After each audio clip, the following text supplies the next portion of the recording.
Meet the Deedles, Disney's answer to Bill and Ted and Dumb and Dumber 5-10 years after the fact. This movie came out in 1998 and it stars Paul Walker and Steve Van Warmer as the Deedle brothers. This isn't that hard of a concept. I didn't think that Disney could really fumble this two buddies who are just complete idiots getting into hijinks.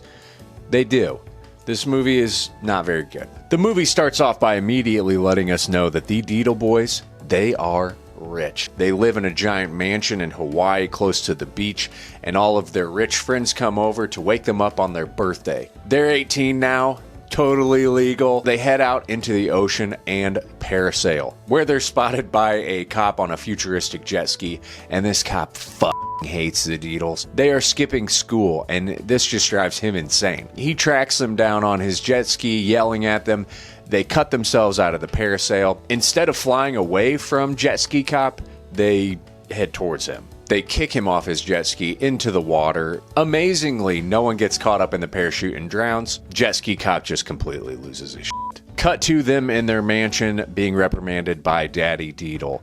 He explains to them how this is ridiculous. They're 18 now. It's time for them to grow up. They need to get some responsibility because somebody has got to take over the Deedle family business. He is going to send them away to camp in Yellowstone for a month. Next thing you know, they're on a plane headed to Wyoming. As soon as they land in the airport, they pull out this crazy robotic tiki bar, I guess. It's got open flames in the airport. It's a different time, pre 9/11. We're not very far into this movie, but it's at this point where I'm starting to realize that a lot of the jokes that they are making are just lazy or nonsensical. There's so many there, and yet none of them are really landing, and it's already just getting so old. But it's also this weird thing where it's kind of funny because of how just low effort everything seems to be. The Deedle boys are picked up by what I can only assume is a Vietnam vet who probably spent a little more time in Vietnam than he was supposed to. They hop into his beater truck. He is explaining to them how difficult this is going to be. The Deedle boys end up distracting him. He misses a turn, flies off of a cliff, and they are barreling down a hill. We cut to two girls who are camping in the woods, and they've received a letter from one of the head park rangers saying, "Congratulations, you've both been accepted. Report to the ranger station for duty, gals."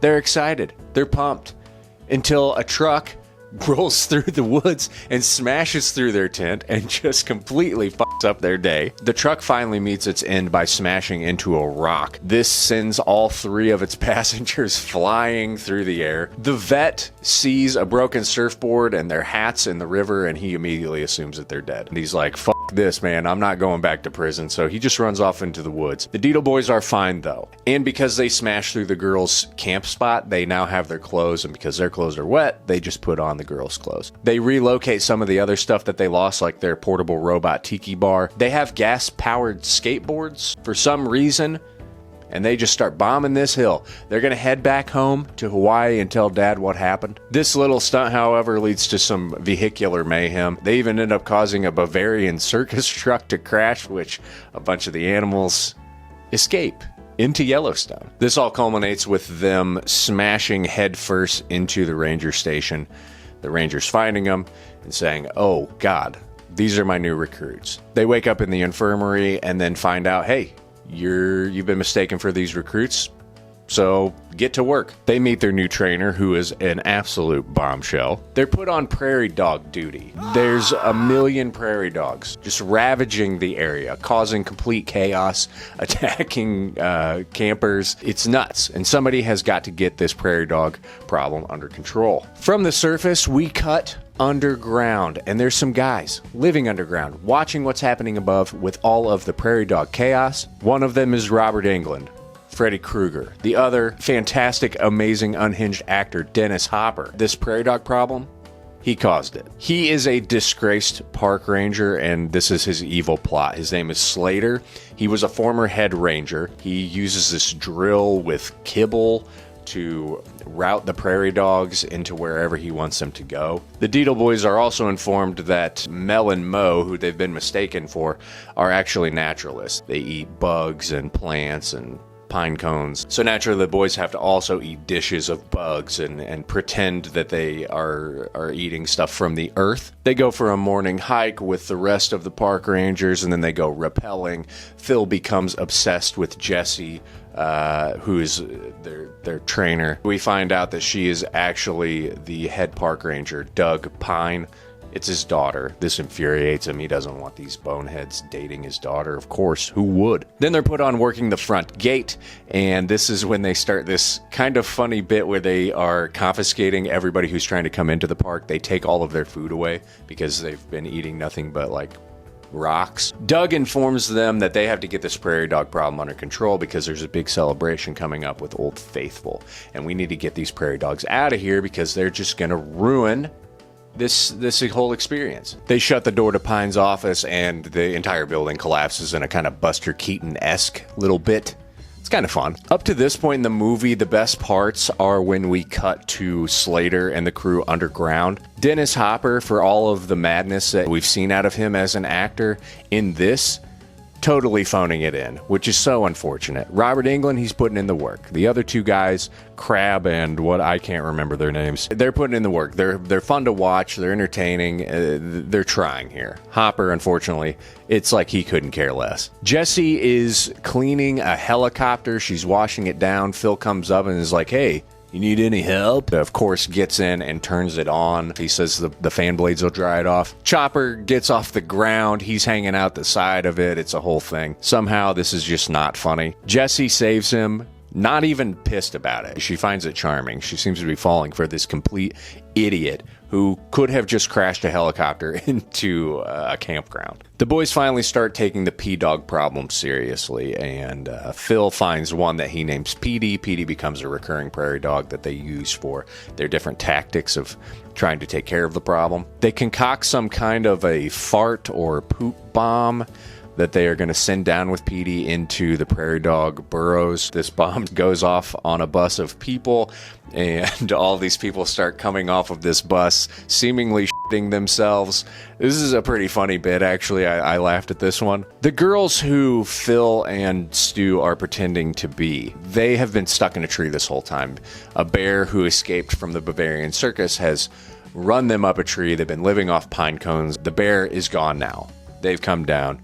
So things are starting to ramp up. They're going to show up, and everybody's going to figure out that Phil and Stu are not actually Mo and Mel. Phil and Stu give a presentation about forest fires to a bunch of children. Phil ends up catching on fire. Stu comes out dressed as a bear, and these kids just hate him. He does this dance. They can't stand him. I can't stand him either. Crab and Nemo are up watching them with a crossbow trained on them, ready to kill them. Then the circus bear ends up attacking them, running them out. Jessie had asked Phil, "Hey, maybe we could go for a lunch date. I'm interested in your naturalist diet. Maybe you could show me a few things. We could eat some bugs together." These two have been stealing food every chance that they get. They've been eating a bunch of candy. So he's just showing off and acting like these gummy worms are actually real worms. And she catches on. She's like, "You're just feeding me this. This is crap." And then he's like, "Fine, we'll eat a real worm." So they pull a real worm out, and they're eating it at the same time.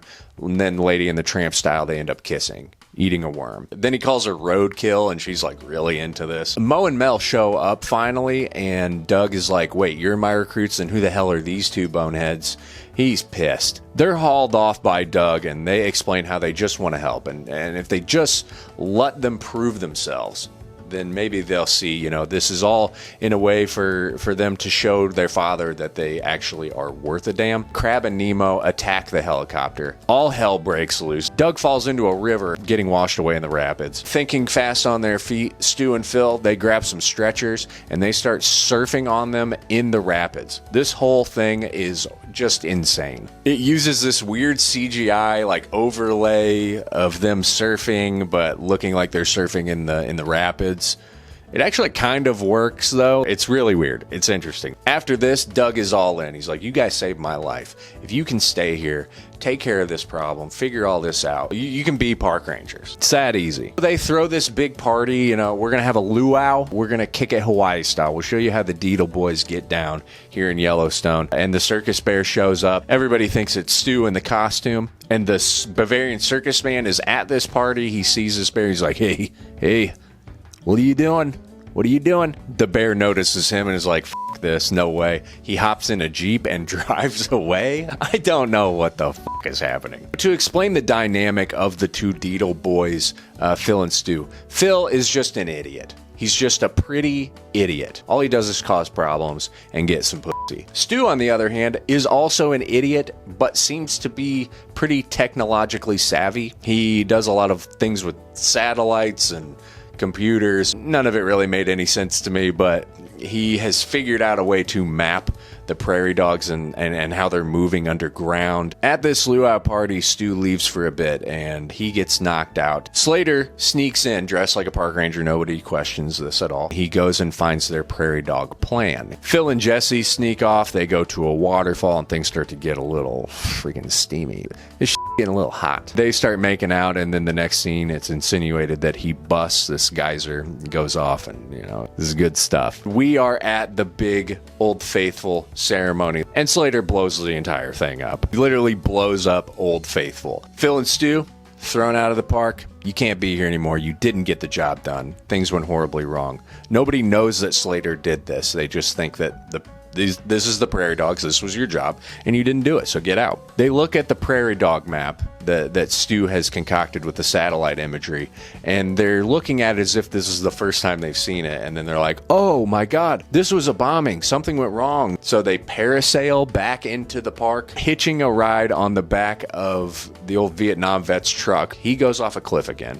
I'm assuming he dies. And they drop onto Slater's camper. They've been using a camper to get below ground, and they're immediately captured. Slater explains to them that his whole plan is to divert Old Faithful to his property where they're at now so he can open up his own park. This is his way of taking revenge for being disgraced by the national park and the park rangers. It's not a bad plan. Not too bad. A fight breaks out. Crab attacks them with yo-yos. I'm getting really lost. They escape from them. They end up capturing Slater. They get into a tube and ride this wave as it erupts on Old Faithful. They've saved the day somehow. I was kind of lost and maybe even not really paying attention at this point, but they are all floating on top of Old Faithful. The geyser, not burning. They're not wearing anything. Everybody's fine, but they are heroes. Everybody loves them. They buy the land that Slater was on and they turn it into a surfing paradise in Yellowstone. They call it Deedlestone. And that's where the movie ends. This was pretty junk. I didn't really think that this movie was very good. It is fun and things are constantly happening and I was never bored, but I just felt like so many of the jokes in this, and there are a lot of jokes, are just not funny at all. It's like they weren't even trying. Half of them make no sense. Paul Walker's character, not good. His inability to act really shows here. And the weirdest part is, like, Paul Walker is playing a Bill and Ted-esque character, right? They both are. And he is doing such a bad job of that, even though that's kind of just like the kind of guy Paul Walker is. He can't pull it off. It's so strange that it just doesn't work. The other guy who plays Stu, he's great. I think he did a great job. It's not his fault that the script sucks. I found him to be way more believable than Paul Walker. Again, the movie is just so derivative. It's trying so hard to take what works in movies like Bill and Ted. There's so many of the, they say the same line at the same time. There are, however, a couple of bits that I liked. I said some of them earlier, but some of the ones that I haven't said yet. Mo and Mel, when they're trapped in the tree with the bear, they're eating pine needles and pine cones up in the tree. I thought it was pretty funny. There's another part with Dennis Hopper, and he is opening a pop-up book. And the way his reactions to it are very funny. I enjoyed that one. And then there's a really funny line when they figure out that Phil and Stu aren't Mo and Mel, and that Mo and Mel are actually women, and that they were wearing women's clothes. And somebody asks them, "You stole ladies' panties?" And they respond with, "Well, yeah, but just to wear them." So yeah, Meet the Deedles, just not very good. I don't recommend watching it. Skip this one. It's just not good. But what do you think? Have you seen Meet the Deedles? Is this one of those ones you watched when you were a kid that you think is just great but actually isn't? Let me know in the comments below. Be sure to like this video, subscribe to the channel, and as always, thanks for watching. Bye-bye.